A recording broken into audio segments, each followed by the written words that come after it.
Back benchers back বেঞ্চার্সদের school জীবনটা না সব থেকে স্পেশাল হয়। এই ব্যাক বেঞ্চার্সদের ছাড়া ক্লাসটা জমে না।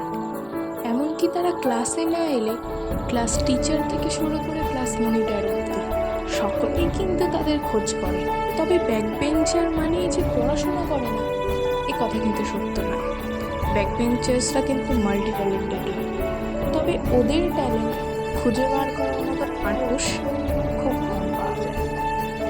তবে ব্যাক বেঞ্চাররা যে স্কুলে কতটা গুরুত্বপূর্ণ সেটা আশা করি সবাই জানে।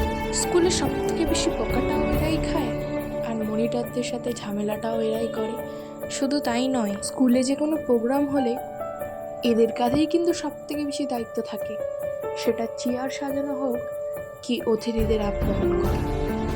সমস্ত দায়িত্বভার এরাই কাঁধে তোলেন। তবে নাম কিন্তু এদের হয় না, কারণ এরা ব্যাকবেঞ্চার্সদের সবাই যতটা খারাপ ভাবে না, এরা ততটা খারাপ হয় না।